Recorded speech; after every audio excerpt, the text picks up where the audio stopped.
All right, everybody, welcome in. This is the Mind of a Coach podcast with myself, Asa Duvall, and my good friend Nathan Moran, as two former college basketball players turned college coaches. We hope to give you some insight on the game of basketball in an authentic, entertaining, and sophisticated way. So, Nathan, how you doing today, man? Good to see you. Man, I'm doing great. I'm glad I get to talk to you again. It's been almost too long. It's just been a week, but it's been too long. I know. I was excited, man. Woke up this morning, knew we were going to do this tonight, so I was excited. It does feel like it's been too long. Yes, sir. Yes, sir. All right, let's get into our first segment real quick. Nate, do you have a historical fact of the week for us? I do. But if it's cool with you, Asa, we're going to turn away just for this week or maybe a couple weeks, and we're not going to do a historical fact of what happened in the game of basketball this week, but just a historical fact of the game of basketball. Certainly. Cool? Certainly. Yes, All right, sir. awesome. So in Lee history, where I am currently, in Lee history, the all-time leading scorer for the Lee men's basketball program is Paul Bell. He played from 1994 till 1998 and scored 2,427 points. That's a lot more than I scored in college. A whole lot. Oh gosh, a lot more than both of us. Yeah. He was getting buckets. Oh man, that's good. That's good stuff. He was getting some major buckets down in Cleveland, Tennessee. Yes, sir. No, before we started this, we talked a little bit, but give us some weekly positivity, something that's going on in the world that's positive. Yeah, man. So I'm going to stray away from me personally, what is positive for me, but what is positive in the world. And to me, that is positive, even for me, I guess. So maybe a double-edged sword, maybe both. But I would say the fact that football was played this week and it was successful. There was no cancellations as far as I know. And there were a couple fans that got to go to the game and it looked good. For the circumstances, it looked good. Yeah. I mean, we got the NCAA going on and the NFL. I mean, and we got the NBA playoffs roaming up. Woo. I know. That's Dude, positive. It was surreal to just sit down and be able to watch football all day Saturday and all day Sunday. And then, of course, we had 2 Monday night games. So, man, I literally couldn't believe my eyes half the time. It was awesome. I know. Hey, right. So did you stay up for the Titans game? I know the viewers are interested.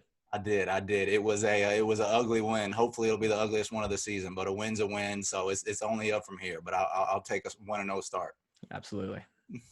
Absolutely. All right, man. Well, let's get into it. Today, I get to sit down and I get to ask you some questions, learn about your upbringing, your basketball career, your career path, how you got where you are today. So we're going to start with just that. Nate, if you don't mind telling us about how you got introduced to the game of basketball, maybe something that was pivotal early on in your life. Just talk to us about that. What made you fall in love with the game? And I'm going to let you take it from there. Yeah, I appreciate it, Ace. So I got introduced to the game of basketball, I guess, when I was born. I mean, it couldn't have started earlier for me. And that probably hits because I have 3 older brothers and they all played sports. Yeah. And so my oldest brother, who's, I guess, 10 years older than me, Sam, he was basically all basketball. Well, the problem was I wanted to be like Sam. So, and maybe that's good or bad. I don't know. I think it's good. But Sam always was watching basketball, always watching Space Jam. He'd always have these headphones on and he ended up giving them to me sometimes. And he'd let me listen to like the Space Jam soundtrack. And I was like, oh, this is awesome. Like, I want to be just like my older brother. So funny enough, my parents' punishment for me when I was about 3 or 5 years old, when I'd be shooting, or I guess when I was a baby, I'd be shooting in my diaper on the, little Tykes goal. And so like my parents always joke about that. And I'm like, haha. But so my parents used to put my jerseys in timeout, Asa. So usually people would put their kids, like, go sit in the corner, you're in timeout. Well, my mom would just put the jerseys on top of the fridge and say, you don't get to wear a jersey until you start acting right. And I'd just boo-hoo until they finally gave me my jersey back. Or I started acting right. What was the jersey that you least wanted in timeout? What was the one that crushed you the most? Oh, there's two. I know my Michael Jordan jersey. Yeah. My Michael Jordan. And then if you put my Peerless Price Tennessee football jersey in timeout, I was in a fit and I was going to act right. Yeah. Hey, my mom knew what she was doing.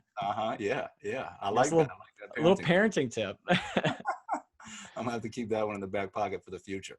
Absolutely. All right. So you mentioned you had 3 brothers. How did that did that give you like kind of a toughness or an edge or maybe a chip on your shoulder, like having three guys that could, I'm assuming, bully you around if they wanted to? How was that growing up with having three older brothers and as competitive and as in love with sports as all of y'all are? How did that kind of help you once you started getting into sports and competitions and things like that? Yeah, so it definitely helped having three older brothers and them always challenging me. I mean, my oldest brother, Sam, who I've already mentioned, told me when I was 6 years old, if I did 100 push-ups and 100 sit-ups every night, I would be in the NBA. Yeah, So yeah, you know what I did? I did for about 4 years, 100 push-ups, 100 sit-ups every single night. And I'm yeah. not in the NBA. And I don't think if I had done them until I was through college, I think that might be the cause of both my shoulders being toast right now. But anyway, so yeah, I mean, the competitive edge that they were able to give me was pretty important because my second oldest brother is Shannon, and Shannon might be one of the most important or most competitive guys I know. Really? Other than I'm very competitive, but Yeah. so competitive, like hated to lose. So like he used to let Hasty and I, my brother right above me, he Hmm. used to let us get up in basketball whenever we play him. We played Yeah. at 21. He'd let us get up like 19-20-0. And then he'd start blocking all of our shots and everything else and then come back and beat us just to make us cry. Yeah. And Yeah. so like I remember that and I was just like, guy, I hate losing. I hate Yeah. playing with him now, but I hate losing. But funny enough, my brother right above me, Hasty, nicest guy you'll ever meet. You know Hasty. Yeah. Yeah. Nicest guy, best guy you'll ever meet. And I may or may not have actually bullied him. Not probably intentionally, but I did. And so Mhm. Hasty actually let me win a lot. So Okay. all the confidence that my brother Shannon would take from me, Yeah. Hasty would give it back. So it was a very even and fair household. I mean, having three older brothers, I couldn't have asked for anything better, and any three different older brothers. I mean, they're all different in their own ways. But Yeah. Sam would, when it comes to basketball, Sam was the guy that really helped me, and he helped me from when I was once again 1 years old all the way through college, and he still helps me to this day, even in the coaching realm. So Yeah. yeah, I mean, three older brothers, yeah, they'll definitely help you, Yeah. depending Yeah. on how you handle it. Yeah, certainly, I can imagine. All right, so tell us where kind of walk us through kind of elementary school and middle school, and then stop at high school. But tell us kind of like when basketball really picked up for you, and just kind of walk us through your time from elementary school through middle school and then up until high school, and then we'll stop there and talk a little bit more. But just kind of walk us through that. Let us know where you went to school and point out some things that were pivotal for you along the way. Yeah. So I actually went to elementary school at FRA. Hmm. So Franklin Road Academy, shout out Rob, shout out Kenny, you know. Hmm. Um, but I went there in, I guess, from kindergarten through third grade.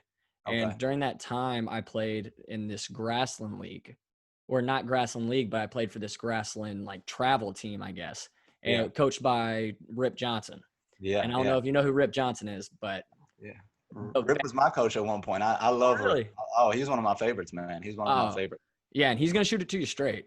And Oh yeah. so, like, from a young age, between my dad being my coach when I was in like 5 or 6 and 7, and then all of a sudden Rip kind of taking over the travel game when I was younger, and then actually in fourth grade, that's when I went to BGA.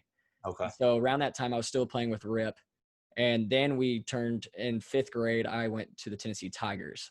Okay. And so that was coached by Drew Maddox. Yeah. So Drew Maddox and Drew Maddox was one of the best mentors a kid can ask for. I mean, who wouldn't want their kid to play for Drew Maddox and just Yeah. the type of person he is? So Hmm. I played for him fifth and sixth grade.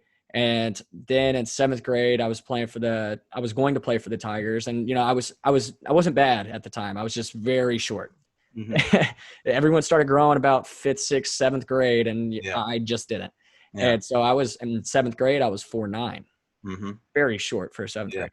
Yeah. And ended up, we're in the school year, and I'm playing on the eighth grade team, and all of a sudden my knees are just killing me. And I'm like, oh, it's Oscar Slaughter. So, you know, that's what the doctor, or that's what somebody's told me, et cetera, et cetera. Hmm. And I go to the doctor, and my dad goes, hey, could you x-ray both of his knees? Because one's been hurting really bad, but the other one, just do it. Yeah. Just because he complains about it on and off. Hmm. And so they x-rayed my other knee too, and they found out that I had this thing called osteochondritis dissecans, OCD, in my knee. Okay. And so what they had to do was they told me for 3 months, can't run, can't do all this, wear a brace, put your knee in that stimulator. I think you've had it. Yeah. And after 3 months, it didn't do anything. Okay. So they had to do surgery. They had to drill in my bone, create blood flow, because basically my bone was decaying. And so after that, it was like another 3 to 5 months. So I'm out from the middle of, I guess, the beginning of January Hmm. all the way till November of the next year. And so that's Maybe it's 10 months, I guess, but that's seventh grade going into eighth grade. yeah. And Okay. during that time that I was out, I grew from 4'9" to 5'6". So I grew quite a lot over that time. So maybe the drill just helped Yeah. my bones grow. I have no idea. But when I got back into the game in eighth grade, I just wasn't good at basketball. I Uh-huh. wasn't. And it was really tough because during my AAU season, we were successful. We ended up winning state. We ended up beating Memphis War Eagles of LeRon Black, Chris Chioza, like those Yeah. guys. Yeah. And it was fun, but I didn't play barely any. Yeah. And rightfully so. I just wasn't good about. I wasn't quick. I couldn't shoot it like I used to be able to. And those were my two like bread and butter. Like that's what I went to. So Mm-hmm. it was pretty tough coming eighth grade, going into ninth grade, and I had to start making some decisions on like how important this is. Yeah, yeah, yeah. Back up a little bit. You said that obviously you had a big time procedure in seventh grade, going into eighth grade. I had my major procedures, when I was much older than you were. Mm-hmm. I can't really imagine having that kind of procedure at such a young age, but especially being a middle schooler going into eighth grade. High school is not far behind. What was that like, and what was your mindset during that whole thing? Kind of talk about that a little bit more, because I can't imagine having some procedure like that at such a young age. So talk to me about that a little bit. Yeah, it was it was tough at first. Like when I found out, and I was like, "What do you mean?" Like I just didn't really even understand at the Mm-hmm. time, like what it meant for my career or what it could mean for my career. And Mm-hmm. I'm gonna be honest with you, it was hard because I was getting to play eighth grade as a seventh grader, and I was really loving it and everything. And then all of a sudden, this happens, and it's like, whoa. And then like the 3 months goes by, and it's like, well, it didn't work, so you have to have surgery. And at that point, I'm gonna be honest with you, Asa.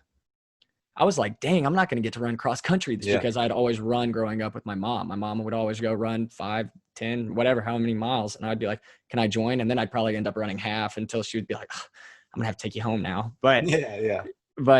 I was actually pretty devastated about that. And I knew I wasn't like, all right, well, I'm going to have to start shifting my focus to basketball.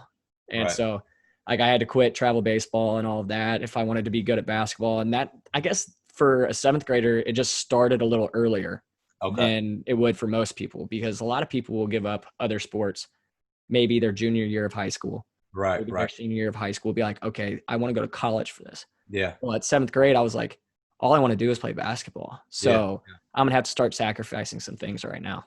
Mm-hmm. Mm-hmm. Okay, cool. All right. So I met you shortly. I knew about you. I first heard about you when you were a freshman in high school, right? So this is my first Nate story. You went to Battleground Academy, BGA, and I was at Brentwood Academy. I was a year older than you in high school. Mm-hmm. And I remember at the start of the season, BGA was playing Centennial, I think it was.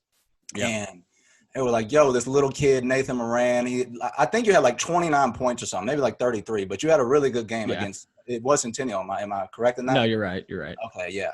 So I'm like, who is this little 5'9" kid that's coming at 5'10"? Sorry, Nate, didn't mean to slight I you. was not 5'9" at the time. I was 5'7" at best. Yeah, so I'm just like, man, who is this? 116 pounds. I mean, I was a 116. So I was that small. Ooh, man, I just like, so I'm thinking, who is this little short kid coming in, knocking down these threes, scoring all these points as a freshman?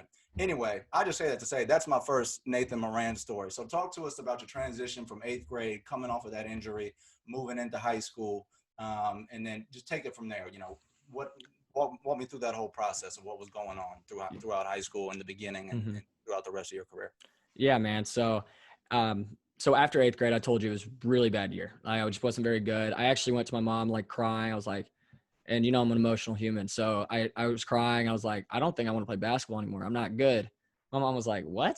Like, no, like, I mean, or she said this, she goes, I mean, if that's what you want to do. I kind of said it like that. I was like, well, I kind of just wanted you to be nice to me. Right. And so like, ended up talking to my brother, and my brother was like, well, you're just gonna have to work harder. Yeah. And I was like, okay, well, what does that look like? I just don't understand. So like he ended up telling me basically like, well, you can go shoot in the morning. So I started that at the end of my 8th grade year. I ended up going in at 6 o'clock in the mornings to shoot. And I probably didn't do it much, like 10, 15 times, like Yeah. at the end of my 8th grade year. Mm-hmm. But going into my freshman year of high school, I was like, if that's what it's going to take to possibly play in high school, I'm not thinking college, obviously. Like next stop is high school. Right. And Right. so I'm like, okay, I'm going to go in every single morning. I'm going to wake up at 5, get to the gym at 5:30. I'll work from 5:30 to 7. I'll do all this stuff and I'll just hopefully get better at basketball. Yeah. So I do it all. I'm seeing like the progress of it all. And I get to my first game and I scored 29 points, I guess, the first game against Centennial. Yeah. And what people don't know is I was very close to a triple double. You know, I had 10 assists. I had 9 turnovers. So that's what people don't know, that Okay. I was very close to hitting that triple dub on the first night of my high school basketball career. Oh man, that would have been a hell of a stat line. I Oh. know, right? I know, right? But anyway, so like moving forward, I go to sophomore year. I still try to do the same thing. I'm just starting to play a little more. I'm 6-man, but I'm averaging 12 points a game. So like I'm getting a lot of shots, obviously, and go to my junior year and it's kind of the same thing. AAU season's the same. I'm playing for a really good team. Mm-hmm. So I'm not getting much touches. I'm playing with another great point guard, Braxton Bonds. So I'm Yeah. kind of moving to the 2 guard because he's the predominant ball handler. And we Yeah. have great players like Jake Osmiller and Andy Shumpert. So it's just like there's not much room for me to develop my personal game. But Mm-hmm. I'm loving every second of it because I'm like, I'm with my guys. Like, this is Right. fun winning. And like, my mind is always like, if I'm winning, I don't really care. Like, that's Yeah. just Yeah. where I've always been at. So, like, and that's obviously the competitive factor that I've kind of told you about my brothers. But so, anyway, I go from my junior to my senior year, and my AAU team splits. The Okay. Braxton, Jake, and Andy Shumpert, they all go play for the Nashville Celtics. Mm-hmm. And I'm like, well, crap, what am I going to do? Mm-hmm. And we just started talking, and I was with Rip, and we just started playing pickup with a bunch of Brentwood guys, Jack Batista, Will Gross, Jacob Yep. Adcock. And we just started playing, and we were like, let's form a team. This could be fun. Yeah. This could be fun. So we ended up creating a team, and one of these kids, Elijah, wore an Extra Crispy shirt to practice. Yeah. It was a KFC shirt, and it said Extra Crispy on the back. And it was like he must have bought it from a KFC store. It was awesome. Yeah. We were all like, Extra Crispy, Extra Crispy, Extra Crispy. And it just stuck. And so all of a sudden we became Extra Crispy because of Elijah's t-shirt. Like, that's the biggest meaning. Like, it's so funny. But anyway, that might be the greatest AAU name in the history of AAU program. I mean, but anyway, so we end up playing, or I end up playing for this team, and I'm the guy. Like, I'm actually the guy, and I'm getting to handle the ball. I'm getting to bring it up the court. I'm starting to be like figuring it out as a point guard, like what I would do in high school, but I'm getting to do it against really good competition in AAU. And so throughout that process, my game just blossomed. And so like going into my senior year, I was like, okay, like I'm ready to do this. Coach McNatt kind of finagled some plays to kind of fit more around me, I guess. And then we got a key big in Zach Ratcher to help out with Andrew Cowie down at the post. And then we had big contributions from Terrell Webster, Morris Herman, Daniel Brown, Crockett Daniel. Like, so we had a bunch of guys just like step into place and really, really help our team.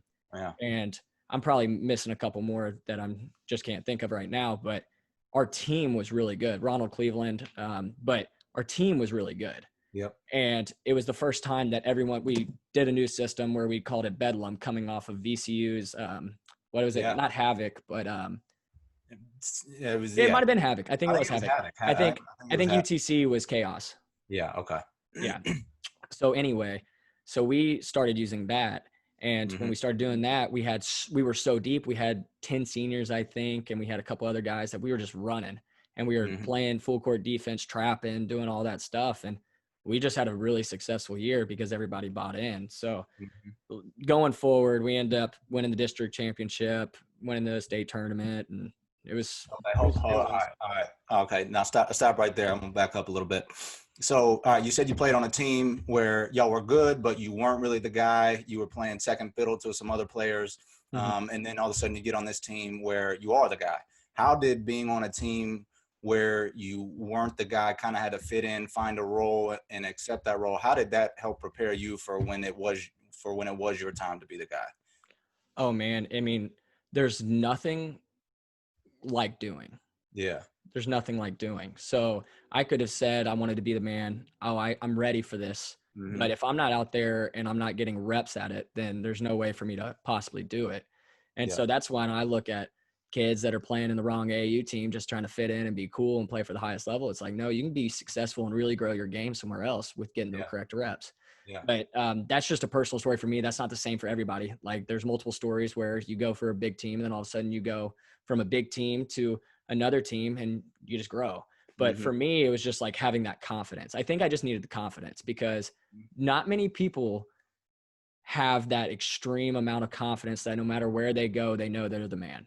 You'll Yeah. find a couple and they're probably in playing professionally right now. Yeah. Yeah. Certainly. But yeah, so I mean, I guess just giving me that confidence, my coach gave me that confidence, my teammates gave me that confidence and trust, and I was able to help them out in the process.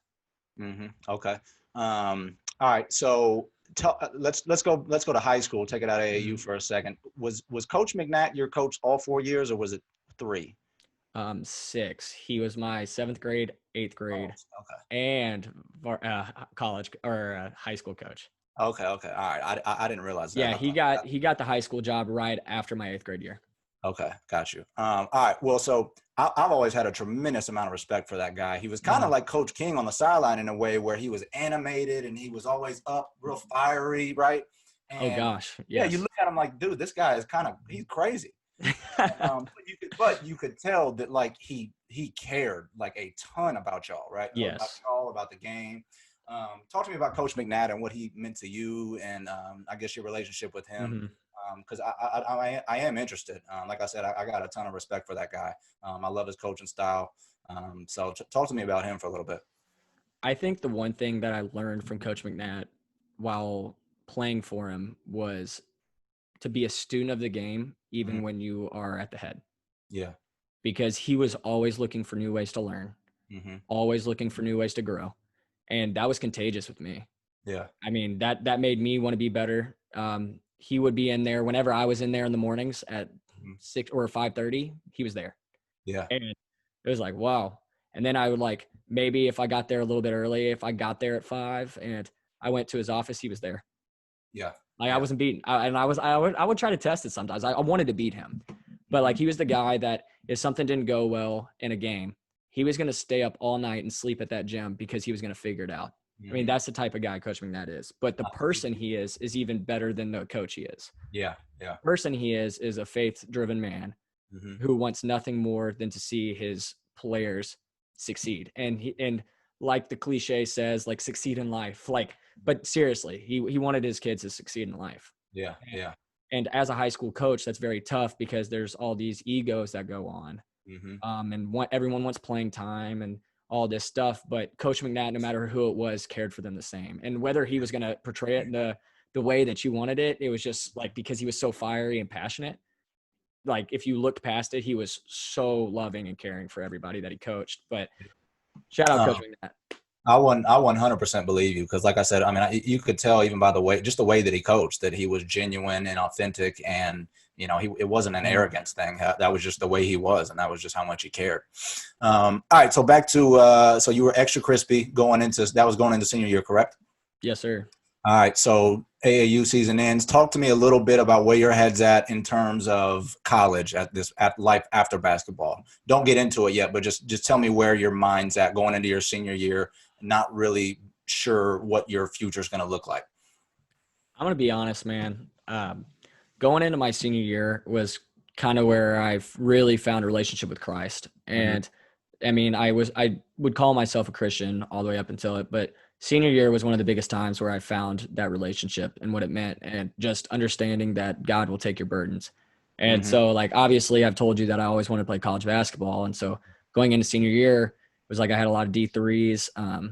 I had some NAIAs. I had some D1s flirting with me, but you know how that goes. Yeah. Yeah. Just flirting. It was nothing.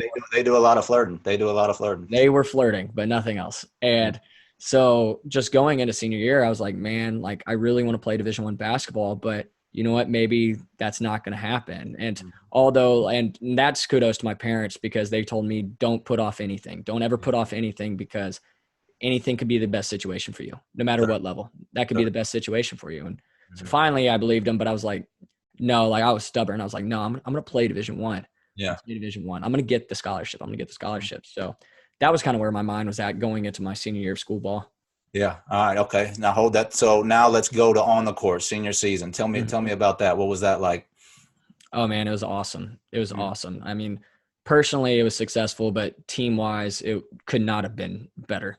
Yeah. I mean, just the fact that we had so many guys in our locker room that were best friends. Yeah. I mean, I could have gone with any of the guys in my locker room and gone to lunch or dinner, and it would have just been like just chilling with my best friend, like one of my really good friends.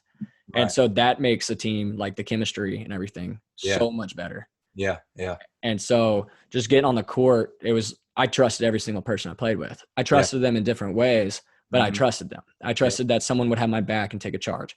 I trusted that Noah Mayberry would knock down a shot. I trusted that Morris would guard one of the best players. Like I just trusted our guys that Zach would hit a three when we really needed him if someone was trying to face guard me. Like there was just a total amount of trust in our locker room that allowed us to be successful. And I guess we went 31-3 and ended up winning the state tournament. So I guess it worked out enough. Trust. Yeah. Trust. And big trust. Who did y'all beat in the state championship game? We beat my fellow school FRA. FRA, Franklin Road Academy. Who was on that team? Kenny Cooper and Rob Marbury. And where was that game held? At Lipscomb University. And who all ended up on the same college team together? Myself, Kenny, and Rob. God, right? God. Only God could do something so ironic. Man, I'll tell you what, that man God has a crazy sense of humor, dude. He has got crazy. He's got an unbelievable sense of humor. All right. So win the state championship senior year. And now I guess it's getting real. You're trying to figure out what's next for you. Walk me through that process from I guess really the end of the state championship to you ending up at Lipscomb. Walk me through that. Yeah. So we win the state championship, and I'm pretty sure I pulled my groin in the district finals. Okay. And I ended up playing through it because I pulled my groin. Needless to say, going in, you'll figure out why I said that right then. But you already know, but for the listeners. So anyway, so I'm going through, I'm like, okay, these Division IIIs like Sewanee and Birmingham Southern and Millsaps, they're still talking to me. I think I'm going to go to Birmingham Southern. Yeah. And so we're sitting in we're sitting in April. We're sitting in mid-April, and I haven't committed anywhere yet. And I'm like, okay, well, I'm going to go on one last visit to Birmingham Southern, and I'm probably going to commit. And so I go, awesome time with the guys. They're great people. Have a great time with the coaches. I wake up the next morning, and I'm walking down the stairs of the dorm to go out. Yeah. And I right as like you get to the bottom of the stairwell, like the inside stairwell, I'm opening the door when I look down at my phone, and Casey Alexander is calling me at Lipscomb. And I'm like, could he not be calling right now? Right. And so he says, so I answer, I said, hey coach, how you doing? He said, what's up, Nate? What are you up to? I was like, nothing much. Nothing. What are you up to? And he was like, well, I just wanted you to come play with our guys on Wednesday if you're free. And I was like, yeah, that sounds great. Not thinking anything of it, just thinking like, oh, there's another chance to play basketball, honestly. So I end up having lunch with the Birmingham Southern coaches. I end up telling them, hey, listen, Lipscomb called. I just want to let you know my thing is still the same. If they offer me a scholarship to play at Division I level, I'm going to go. But if not, then I'm committing here. Just want to let you know. So I ended up going and playing on that Wednesday. You were there, and I played pretty well. And they walked me around campus, and he kind of set me down. He said, like this, and this. And it was kind of the same story that I heard from some other people. And I was like, listen, coach, like, I just want to be honest with you. I'm not going to come here as a walk-on. Yeah. I've just heard a lot of walk-on, and I've heard this from other places, and I just don't think that's going to happen. And he said, well, just think about it. Just wait. And I told him I was going to commit to Birmingham Southern. He said, well, don't do that yet. Let me talk to all the staff. And so he talks to the staff and says, well, if you'd walk on this year, we'd give you 3 years of a scholarship. And I was like, and he texted me that the next day, and I'm looking at my phone and I'm like, what? And so I'm like, let me think on it. I'm calling my mom and dad. I'm like, I'm going to Lipscomb. Yeah. So like, that's how I ended up getting to Lipscomb. It's just like, once again, God's crazy irony that he just like has placed out. And like every single moment, like big moment in my life, I can always point back to the moment that God has blessed me in a tremendous amount of way that I do not deserve. Yeah, absolutely. That's a crazy Lipscomb story, dude. That really is. Yeah. It's crazy how all that works out. So you come into Lipscomb, freshman. You're a walk-on for this year, knowing that you're about to have 3 years. 3 years after that of your school getting paid for. What are you thinking going into freshman workouts in the summer for the first time? Where's your head at? What are you thinking? Well, the first thing is, oh my, like I'm not very good right now. I should have been working on basketball this whole time. And so my mind is like, okay, I'm undersized. I got to get better at this, and this. And so like, it was like in my mind, I was like, okay, how am I going to do that? And I'll be honest about it. When you're a walk-on and you have some other people getting scholarships around you, you're kind of like, I want to prove that I'm the scholarship player. I want to prove that I'm the scholarship player. I'm going to do everything I can to make that court. Like, I'm going to do everything I can. And it was like, well, I just wasn't good enough when I started out. And so that pushed me even more. So like when like some of you guys might go to cookout, or if some like the older guys or our other friends would go to cookout, I was like, no, I got to get my shots up at night. So like I was just like trying to stay disciplined in that aspect, and it ended up working out enough for me where I got to play on the court. And I'd say you got to play. I'd say you got to play. You made a splash for sure, no doubt. You came in killing, dude. You were shooting the crap out of the ball. But I mean, if you remember Asa, like when we were in the summer, it was like, okay, who do you not want to pick on your team? And it was like, and then you look down and it was like Nate, because like everyone's up here. There's like Nate. It's like, this kid's going to shoot too much. He's a point guard and he's not going to make it. I do not want him on my team. And I was like, I understand. Like I'm used to getting picked, but I actually understand this. So and it like angered me so much, or saddened me really, just because I'd worked so hard to get to where I was in high school that like, I mean, I even had that same thing that happened with my mom, but I had it with my dad. My dad was not having it at all. I was like, I kind of like broke down in front of my dad, and he was like, what are you going to do, Nate? You just going to quit? You want to quit? And I was like, no. He was like, well, then go do something about it. And I was like, all right. So luckily I had parents in my life that were like kind of not about it, and like, all right, you can either, but we didn't raise quitters. So you better go out there and prove to yourself that you can do this, because I know you love this game. So it ended up working out. Yeah, dude. Well, you did, man. All right. So walk me, I mean, just give me your college experience, just from your point of view. So I mean, we got given a little details thus far, but walk me through your journey as a college basketball player. Oh man, journey's crazy. It seemed like it went by really fast, didn't it? Yeah. Yes. Yeah. But I mean, I told you about the freshman year, and I got to start half the games my freshman year because a couple of our guys got out, and it was just like fortunate situation for me, and I was able to come in and play pretty well. And then I got a concussion, and then all of a sudden I wasn't doing great, but still getting to play some minutes and contributing in my own little way. But so freshman year was good. I really enjoyed it. Well, going back, all 4 years at Lipscomb were some of the best years I'll ever have in my life. Yeah. And I don't just mean like college was the best day of your days of your life, but Lipscomb was the best days of my life. Yeah. And I know that's weird for you, because like you went from Belmont, like cheering your whole life, and then Lipscomb. But like, I mean, the fact that I got to play with Lipscomb, and then like all the people that I met, from players, like right as I was a freshman, those players, the seniors and teachers, the students, I mean, everyone was just so welcoming. And I know that's tough at times when you're looking at a basketball program, and some people can look at the basketball program differently. And when we got there, it was almost like I kind of felt like they were looking at me differently. I was like, huh. Yeah. And then all of a sudden you start asking like questions to them, and like trying to like pick their mind and trying to get to know them. And they're like, oh, you're just a normal person. Right.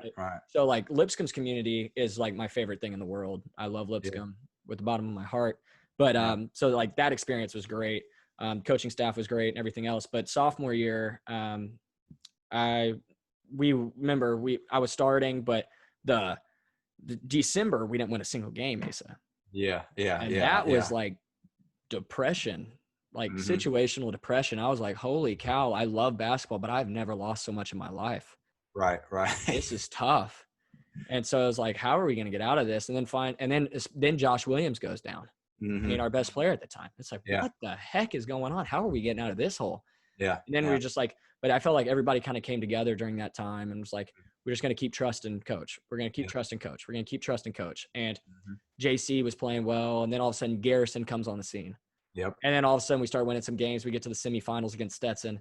Stetson ends up smoking us. Yeah. And we'd swept them in the regular season. And I didn't think they had any business. Like we were already mindset on the championship. Yeah. That was our game to lose. Yeah. And Stetson came into our place, and credit to them, they just smacked us right in the face. They did. So that happens. Like, I'm like, man. And by the end of the year, I'm not getting up any extra shots anymore. I can barely, like my right shoulder, like I can barely lift it up. Ended up having shoulder surgery after the season. And then we go to the Dominican the next year. And what an amazing trip that was. Yeah, that was that. Yeah. I mean, goodness gracious. I mean, that's a trip that I would take every single year for the rest of my life. Yeah. If I got to be with the same guys. Yeah. I mean, when I look back on it, that's literally one of the first things that comes to my mind when I think, back to my college experience is the mission trip. Yeah. I mean, it was an awesome time. So we go into the junior year and we start, I think, 3-9 and not going great. We keep losing these close games. It's like we can't get game winnered on anymore. Yeah. Like, you know what? Yeah. Like this person hit a buzzer beater on us. This person hit a game winner on us. Like we missed this game winner. It's like, oh my goodness, what is going on? So finally, I think we're 3-9 or 4-9, and we played Tennessee Tech, and we beat Tennessee Tech on Josh Williams' shot at the buzzer. It was like three-quarter court. We hit Gary hit him, and sank it. Nothing but net. And we were like, oh my gosh. And it was like, finally, it felt like like we could breathe. Hey, what's like funny, real quick. What's funny is we had a kid this year on our team, Jalen Washington, who hit a buzzer beater from the exact same spot on the court. I'm not kidding. Really? Yeah. That's awesome. Yeah. That's awesome. But yeah, so we hit that, and I just can't. I can remember being like, holy cow, I can breathe now. And then all of a sudden we just got hot and started winning because that was about, I think it was right before Christmas. Yep. Or it might've been right after Christmas. So then we played Tennessee. We're beating them by like 14 at half. They end up coming back and beating us by about 10. That's Grant Williams' showing out party. He ended up having 30, and then, Grant Williams now. Yep. And then we play Missouri. And we beat, oh my gosh, we go to Missouri and we beat Missouri. And it's like the first time like we beat an SEC school, and it's like, holy cow, this is awesome. And then it just goes from there, and we go 11-3 in conference, I guess. 2 of those losses coming to North Florida, dang North Florida and Gulf Coast. And we split with Gulf Coast that year, who ended up winning the tournament, but then getting bounced in the tournament by North Florida again. Dallas Moore. Shout out Dallas Moore. If you ever watch this, I hated guarding you with all my heart. Yeah, that guy was an incredible college basketball player. Oh, I'll take it to my grave. Best player I've played against and had to guard in my entire life. And I got to play Devin Booker. I got to play some of these other guys. Yeah. Dallas Moore, basketball wise, I mean, incredible. Dude, obviously he's a 4-year guy, and there's a lot of guys that go to schools in Florida that aren't 4-year guys, but he's like at the top of the list in terms of points scored in all of Florida college athletics, like ever. Yeah, I think he holds the record, doesn't he? He's got like almost he may have like 4,000 points. Hey, so do you remember what he used to do to us? That year he had 37 and 39 in the regular season. And then we were like, oh, okay, in the tournament, we're just not going to let him shoot. Well, the other players, we like keyed on him so much, they went 12 for 14 in the first half. It's like, and then he still had 18 points and however many assists. But that was an incredible team. Yeah, they were a very good team, very well coached and everything else. Yep.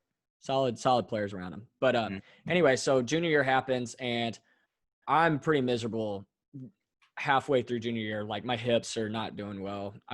Going back to high school, I've been told I pulled my groin for so long that I'm like, okay, I need to get this checked out, because I don't think a pulled groin typically lasts 4 years. Yeah. And so I go get it checked out and find out that I've torn both my labrums and my hip. Both hips have been torn. Yeah. Yeah.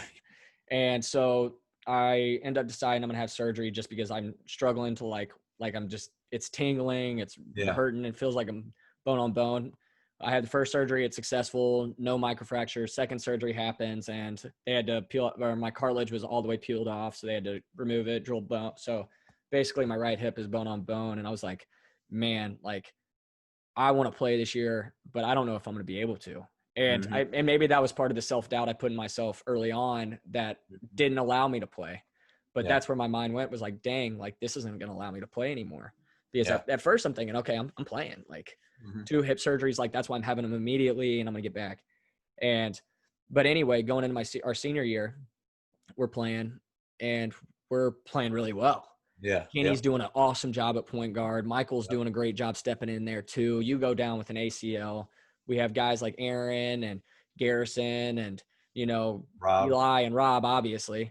And then Asan tears his ACL and he's over there on the sideline with me. So I'm like, hey, buddy, come join me. Come join me. And then you join us later on. Join the party. Yeah, it was a party at the end. But anyway, so we're going through and we had a little rough spell in the middle of conference season. And I was like, man, like I was practicing, but I was like, man, I do not enjoy basketball right now. Like I'm in so much pain. Like I'm honestly debating, like, should I even come back for my 5th year? Because I don't even know if I should be playing basketball because I'm in so much pain. And anyway, we kind of break through that slump.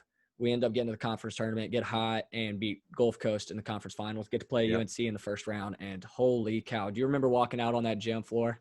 That was the coolest feeling ever, man. It was like walking on clouds. It was like, holy cow, like everything that, like, since I was born, like what I've been looking forward to, I'm finally here. Yeah.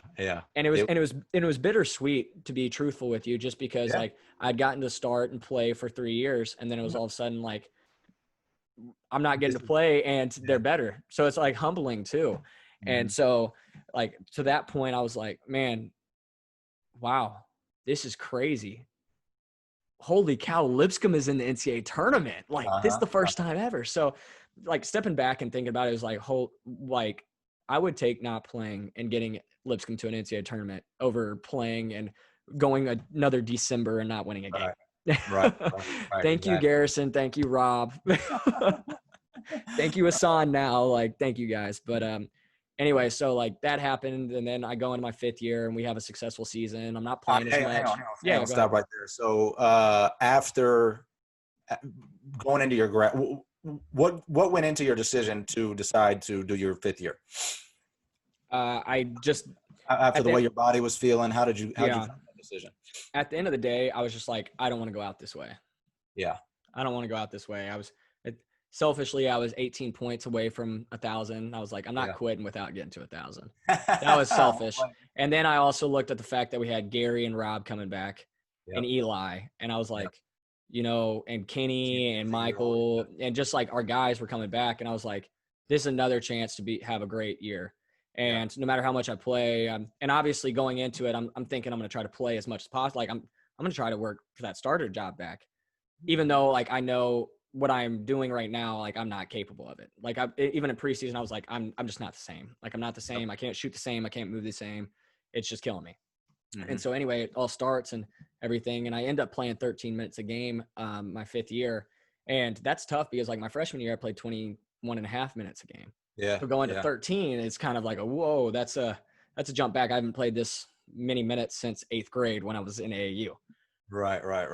So it's like, holy cow. And so like for a time it was like, what do I do now? Like I'm always telling people to be a good teammate, but what do I do? So it was like, it was the best thing ever for me to experience that. And it was the best thing ever to not play my senior year to give me a helping hand in my 5th year. Because that's cool. Because my senior year was like, okay, well, I'm gonna be the biggest energizer on the bench there is. And so like I was just trying to like bring the energy, everything else. So like when I didn't play my 5th year as much, I was like, I want to do the same thing. Right. And so like that helped me a ton. And then obviously we had a really successful year. We lost to Belmont twice, I guess, by 4 points combined. I probably should have hit a shot at the buzzer. That'll go down with me to my grave. I don't think about it at all. I don't think about it. But But anyway, we beat TCU. They're 18th in the country. First time Lipscomb's beat a ranked team. Y'all beat TCU and well, keep going. My fault. But we lost to Louisville by 4 at their place, and they ended up beating. Or I think that was the year actually Zion came back on Louisville. They were down by 20 anyway, but they were like a top 4 seed in the NCAA tournament. We end up playing the conference season. We're undefeated. We beat Liberty by 20 the first time we play them. Hang on. So at TCU, y'all beat SMU too in that same TCU trip, right? Yes, we did. Yeah. Oh my gosh, dude, what a run! All right, keep going. But what a run! You're good.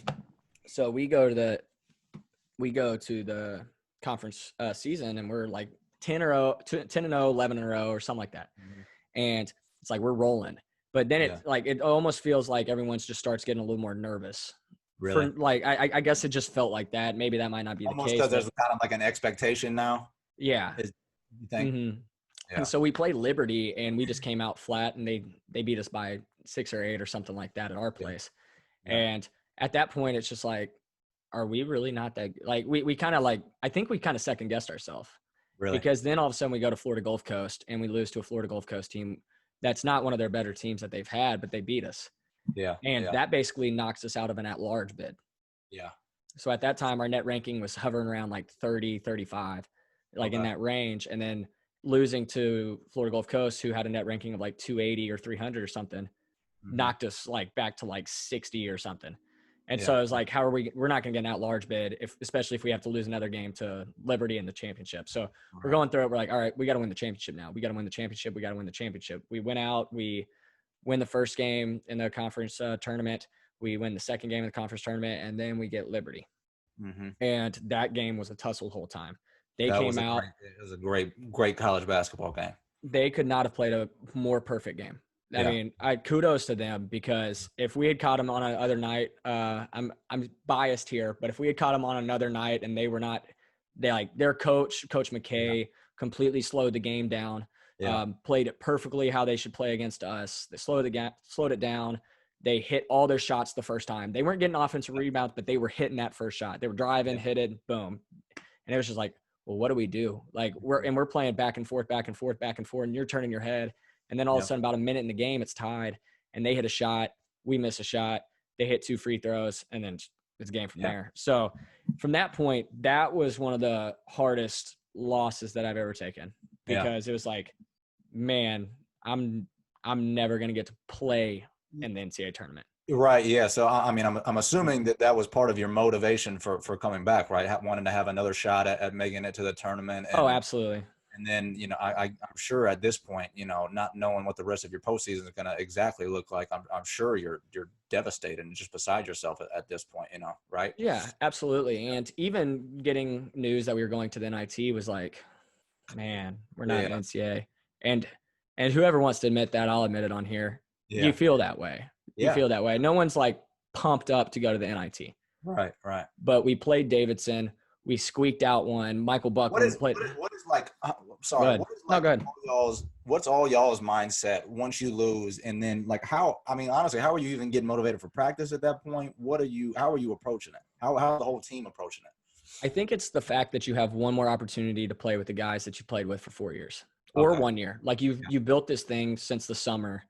And you know how college basketball is. For 9 months, you have been going to war with each other every single day. Yeah. Against each other and then with each other. Yeah. And so it's like, are we ready to put this down? And I'll be the first one to say that I was like, man, like I didn't have a great year. We didn't end where we didn't want to, and that kills me. Right. And my hip is killing me right now. Right. So like intrinsically, I was fighting with myself a lot, because I was like, there's a part of me that does not want to play, but also I really want our guys to go out on a good note. Mm-hmm. So that first game, it was like bittersweet. It was like, okay, we're playing. It's like, we're playing. Okay, we're winning. Yeah. We're winning. Okay, we're winning. And then we win, and it's like, okay, well, now it's like, if we win, like we're playing now, Yeah. And so like, I think that's why you see a lot of big teams lose in the first round. Mm-hmm. Mm-hmm. And so, because they're just not like, whatever, like I'm in the NIT, but like for us at that point, it was like, nah, like we're in the NIT, like let's go do something now. This thing real quick. Yeah. Yeah. And so, and credit to Coach Alexander and Coach Eastrom, Coach Rutigliano, and Coach Draben, but like they really brought that out of us. Like they told us how special this could be, and we started believing them. Before the first game, some of us probably believed. After the first game, I think all of us were pretty much like, all right. So it was like that. It was the switch had kind of flipped, and y'all were like, all right, we're ready now. Because after winning that game, we realized how special it was to win a game like that, and how and important it was for the school. Yeah, and how great of an opportunity it potentially could have been. Yeah, absolutely. So then we go to UNCG. We beat UNCG at their place, and we beat them pretty good. We beat them by 17 and 20 points, something like that. And then we go and we got NC State in the quarterfinals. And we're playing NC State, and it's a dogfight. Garrison is just tearing it up, but Dorian for NC State is going bucket for bucket with Garrison. Yeah. And so Garrison ends up with 44, hits a big shot, I guess. Hits a big shot with like 40 seconds left. Yeah. Puts it within like, I guess, 3 points or 2 points, I guess. Yeah. And so we have the ball or they have the ball. They're taking it out under the baseline. They throw it. Kenny steals it. Kenny shot fakes, passes it to Gary.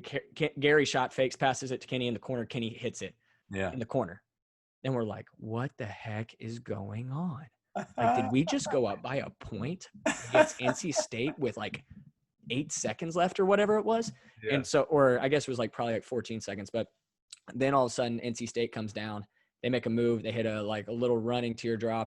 Point guard does. And we take it out. And Kenny dribbles down the court, and he almost loses it. And then he dribbles it down, and we're like, oh, like what's about to go on? And he takes a floater right inside it. But you've seen Kenny make these shots time and time again. Just the most right as it was up, we were all like, oh my gosh. And then it went in, and it was like the air dropped out of the building with like 1 second left. Like just the air dropped out, and it was like, holy cow. And then they threw it in, or they called timeout. They threw it in, missed the half court shot, and it was like, holy cow, we just beat NC State at NC State in a packed house on their camp. It was nuts. So then we go to I was at Corner Pub in Brentwood. It's like a Wednesday or Thursday night, wasn't it? I think something like that. Yeah, I think so. And dude, and they had the game on, Lipscomb and NC State. And I kid you not, dude, by the end of towards the end of the game, I had the whole restaurant cheering. I'm not kidding. The whole restaurant. Really? Yeah, like a couple people. Yeah, I told them that I went there. I think I had on a shirt or something, and so you had on that jersey behind you is what you had. Yeah, exactly. Man, you were ready to play. The whole restaurant going crazy for you, dude. It was so much fun. I was overjoyed when watching y'all do that. That whole run in general. Yeah. Anyway, didn't want to interrupt you too much, but no, come on. The rest of it, because y'all own the state of North Carolina. Oh yeah, we swept them. Went in and put your stamp on every school in the state of North Carolina, except pretty much North Carolina. Yeah, I guess so. But yeah, I mean, that was crazy. And so then it's like, okay, well, we go to Madison Square Garden for the Final Four. Yeah. And it was like, we got Wichita State. And I was like, I don't even care if we win or lose at this point. Like, this is so awesome. Like, we're doing all – and when we get there, dude, it's like you're living like a fairy tale. It's like going to the NCAA tournament, like, in a different scale, but you're in Madison Square Garden. Yeah. And so like you're doing all this stuff, you're doing these meetings and blah, blah, and it's like, holy cow, this is the coolest thing ever. Right. And so we go through it. We are playing Wichita State. We're down, I guess, 11. We ended up with like 5 or 6 minutes left, end up coming back and send them to the NIT tournament final against Texas. And then we played Texas, and Gary obviously went Gary mode and just killed everybody again. But then we played Texas, and Texas plays one of their better games they've played. Yeah. And they are just like, our game plan was the same as we had against TCU, squeeze them out. Like Anaconda, squeeze the paint, make them go outside and make shots. And credit to them, they did. I mean, they were making everything, and they were locking Gary down. Their defense was suffocating, and they ended up beating us by, I guess, 14 or something like that. And when after the game, it was like, I'm really upset. Like, I'm upset that I don't get to play with these guys again. Really? Like, you should, like, I wanted to feel a relief, because it was like, wow, we got to the NIT final. Right. But it was like, man, I'm never going to get to play with these guys again. And so like for that part, it was like, holy cow, like what you kind of like flash back, and it's like, what would I have done differently? And I don't think I would have done anything differently. I would have tried to control my attitude, even better, or in the circumstances, even when I was in pain or like felt like I shouldn't be practicing or something like that, or maybe I shouldn't be playing. I would have tried to change that, but it was like, man, I would do anything to get on these, like just sit on the bench and watch these guys play again. Like I would do that. Like that's what I would trade it in for. Yeah. Yeah. And so it was really cool, but yeah, so that's how my 5th year ended. Yeah, dude, it was, I seriously, I mean, being an alum at that point, that was the most proud that I've been. I never thought I'd be like, take pride in being an alum of something like that. Yeah. But I was so thrilled. Everybody, we all were for you. Oh man, I was thrilled when Olasan and Coach Acuff and all of them were getting to the ASUN finals this year. I was like, I was going nuts when Andrew Fleming hit that floater against North Florida. Mm-hmm. Woo. Mm-hmm. Man. That was an incredible run for them. All right, now, so done with the playing career. Talk to me about your transition from playing to coaching. When did you know that you wanted to coach? Was there one specific moment? Was it something you were just kind of interested in, wanted to dip your toe in, or, just talk to me about your coaching journey thus far. Yeah, man. So going into college, I got my major in entrepreneurship because I wanted to start my own basketball training business like Drew Hanlon. I had started my own business when I was, I guess, a junior in high school, and I thought that's the route I wanted to go to. And I talked to you about that a bunch, but I ended up thinking that I could do the same thing in college basketball, coaching those kids and still having an impact on their lives, because that was the main reason that I was getting into it. And obviously because the main thing that I know is basketball, and I wanted to be able to share that with kids. So I get into college coaching in a very weird way. I am like, okay, I'm trying to get a GA spot somewhere. I'm trying to get a GA. I'm trying to get a coaching spot somewhere, blah, blah, blah, blah, blah. And nothing's biting. I'm like, okay, this is different. I don't know if I should do this. I'm praying about it a lot. And I actually decided that I'm probably going to coach at a high school. And it was a good opportunity. I probably would make more money, like, et cetera, et cetera. Although it's not college, maybe I can do that next year. Anyway, so I'm looking at it. My wife, Brooke, and I are looking at a place to buy or to rent a condo in Nashville, right across from the school that I was trying to go to. And I'm not joking, like the coach doesn't respond to me for like 4 days. And I'm like, well, that's weird. Like maybe that's off. And then the apartment or condo gets taken down. And 2 hours later, Coach Will Martin, now the head coach at Missouri Western, he was the assistant coach at the time, calls me. He says, dude, a GA spot just opened up. I want you here. And I was like, well, can I ask my wife first? And he was like, yeah, no, absolutely. He was like, and Will is so this way. He was like, pray harder than you work. So make sure you pray about it. And I was like, absolutely, I will.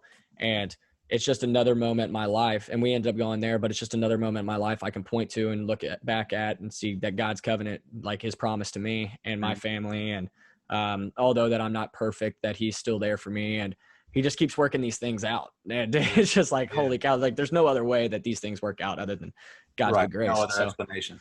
Yeah. So anyway, I go there. We end up, so Missouri Western, Coach Sundance Wicks, he took over the year before. They had won 6 games before he got there. He doubled the win total his first year.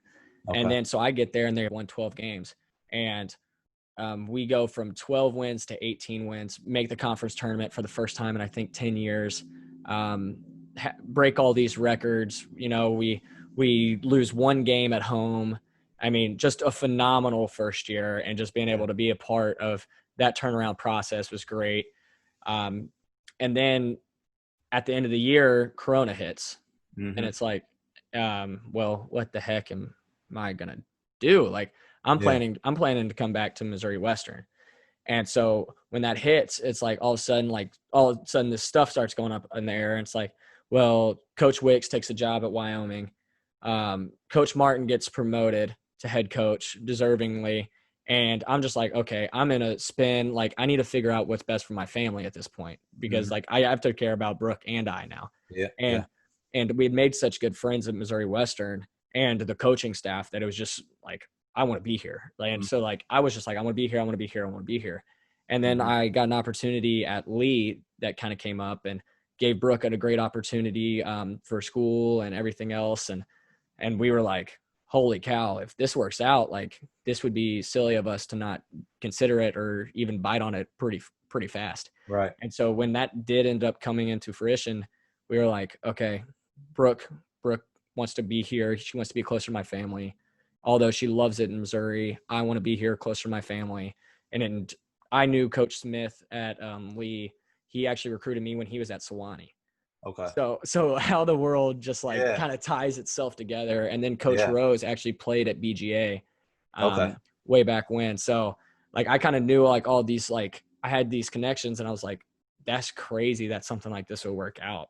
Yeah. So just another moment that God showed up for me. But yeah, I mean, the coaching profession is not for everybody, Yeah. but I would take meals for free, or I would eat, find ways to eat Yeah. in order to coach college basketball. I mean, it's Yeah. that enjoyable, and Yeah. I love what I do so much. And Yeah. although it's not where I necessarily want to be as like in the position that I want to be in like 15 years from now, I Yeah. couldn't ask for a better position right now. I think Yeah. it's phenomenal. Yeah. That's awesome, man. That's cool. In about 60 seconds, can you tell me what it's like to be a GA, a grad assistant, and how that helps prepare you for the role that you're in now? Yeah. So, being a graduate assistant at Missouri Western, I got to do a lot. Sundance, Coach Wicks, he empowered me a lot. And so did Coach Will Martin. They empowered me a lot. They allowed me to go recruiting. They allowed me to take a lot of responsibility on court workouts. I kind of took control of the redshirt program, Okay. and got to do like 4 scouts or whatever. And so that ended up being great, like just the opportunity I had. But Coach Sundance always wanted me to learn more. And so it's kind of funny because sometimes you have to step away from something to understand what he wants, or like to get outside yourself. Like he gave me this book called Icarus Deception, and basically not finding out till later that, okay, well, what does that mean? What does that mean? And I kept thinking about like, what does that mean? What does that mean? What does that mean? Well, when you're playing, you're kind of in this state of, I'm told I do. I'm told I do. I'm told I'm due, instead of taking action and Okay. taking action outside of yourself. Makes And sense. like, okay, how can I help? And then Coach Smith and Coach Rose are telling me like, always think about Lehman's basketball. So if you're always thinking about it, you're going to think of ways to help the program without being told to do it. So like, that's kind of what Coach Wicks, I think, was trying to get me to understand, that Coach Smith and Coach Rose also have kind of helped with me in the process. So that's helped me greatly as well. But yeah, so I'm still a graduate assistant. That's my role. I'm not in school, but my wife is in school. So it's a pretty cool and unique situation, but I have a lot of responsibilities here, and I like being thrown into the fire. I want the fire. So, I mean, the only way where they're going to come out of the fire is being thrown into it. So, Certainly. I mean, I enjoy it for sure. It's an awesome experience. Awesome, man. Awesome. That is cool. Dude, I appreciate you talking about all that. I learned something new every time you and I talk. So that was really cool. That was really cool. All right. Well, Nate, let's a last thing here real quick. You got any last minute advice for us? I'm going to give you a quote. I guess I'm going to be the quote guy for this last minute of advice, and until I can maybe learn enough where I can give my own. But I'm going to do a Don Meyer quote, if you don't mind. All right. It's okay. So it's, reputation is what people think you are. Character defines who you really are. And I just think that's great, because there's too often we get caught up in a reputation instead of who we actually are. Yeah. And we might get distracted by how someone might view us, instead of just being loyal and true to yourself and doing everything and every little thing the right way. So that's my quote for the day by old Don Meyer, the late great. Cool. Thank you, man. All right. I got a little something. Nate, you know what the biggest room in the world is? No, I do not. Room for improvement. Always room for improvement. That is beautifully said, my friend. Always room for improvement. Absolutely. All right, ladies and gentlemen. Well, I think that's a wrap for us this evening. I hope you tune in, give it a listen. You can find myself at the Ace of Spades with a Z on the end. Nate, tell everybody where they can find you. You can find me at Nate5_Moran on Twitter and on Instagram. Okay, great. And then I believe on Instagram we have Mind of a Coach 1, or is it just Mind of a Coach? Just Mind of a Coach. And then on Twitter we are Mind of a Coach 1. The number one. Cool, cool. Yeah, so be sure to check that out. Give us a follow. We hope you tune in. Again, if you love it, tell your family and friends, and if you hate it, tell everybody. That's my thing. So anyway, but again, this is episode 2 of the Mind of a Coach podcast with Asa Duvall and Nathan Moran. We appreciate you tuning in, and hope to see you next week.